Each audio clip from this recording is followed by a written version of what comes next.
I'm Bill Carter from Dallas, Texas. I'm a 1969 graduate of the Ag Eco department here at A&M.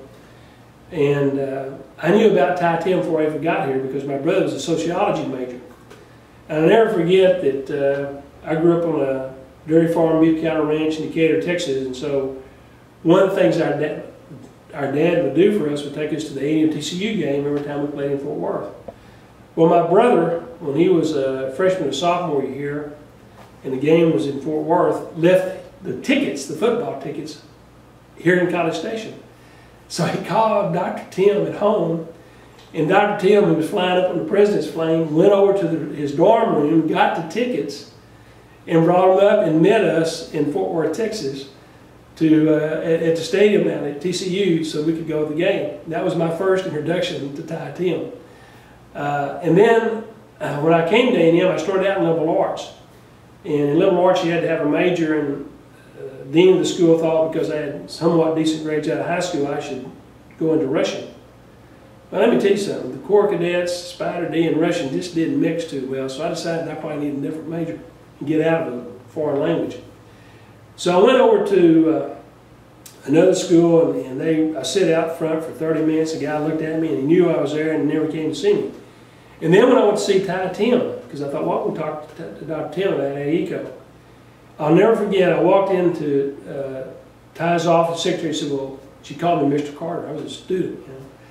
I was Fish Carter, and all of a sudden I was Mr. Carter. She said, Mr. Carter, can I get you a cup of coffee?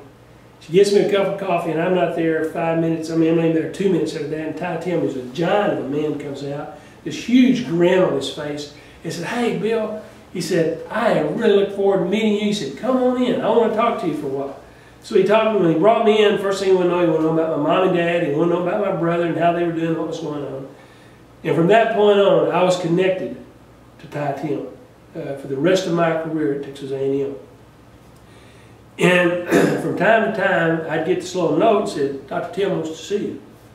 And so I'd go to Dr. Timm's office, I'd go through the same thing. I'd get my cup of coffee and a smiling receptionist, and he'd come out with this big grin, walk me into the office, and he just wanted to talk to me about how I was doing, how was A&M, and how was my career going at A&M. Was I happy? Was everything going well? And he'd just say encouraging things like, you know, Bill, anything I can do to help you, we're here to help. The department wants to see you do well. And it was just a friendly, encouraging conversation. But you got to understand, when you're a freshman, sophomore, and even a junior at A&M, that's pretty impressive. When the head of the department calls you in just to say, hey, how you doing? Is there anything I can do for you? Hope you're doing well. And hope things are great. But there's another story about Timm with me that's really special.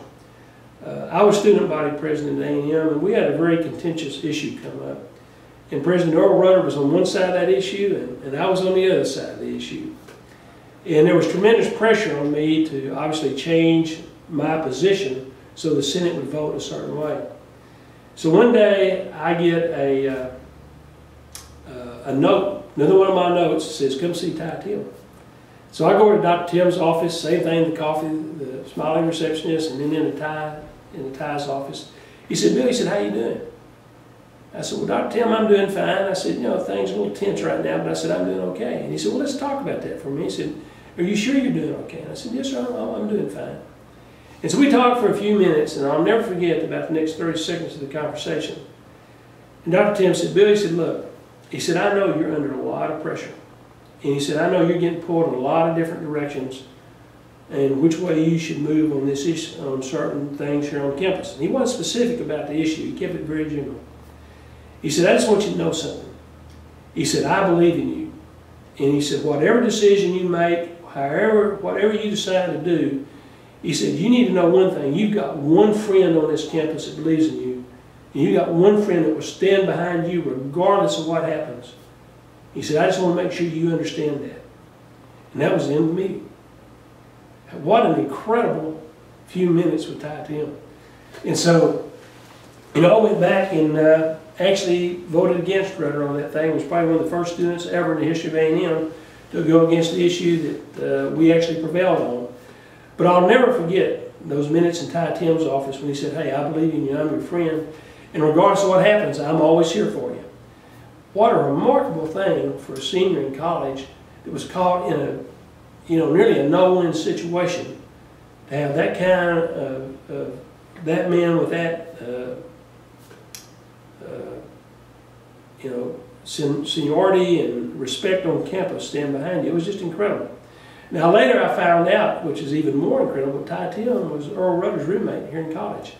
I also found out that all the little vice presidents and all the other people had been calling on him, including Earl Rudder himself, calling Timm. I found this all out later, saying, hey, you need to get Carter to change his mind on what he's doing on this thing.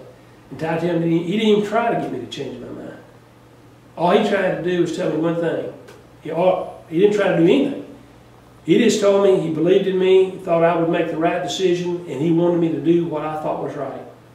Well, what I gained from that and what that has meant to me in my life, you cannot measure in dollars. I don't know how. I don't even know how you can measure it. But I will be forever grateful for the impact that that made on me as a young man, and the impact it's made on my life and on my career, on my company. It was an unusual experience, a great experience, and I will never forget Timm. So, when I was admitted to the Timm Registry, even though I'm also a distinguished alumni at A&M, I promise you, in my mind, the greatest honor I've ever had from Texas A&M was being inducted into the Timm Registry.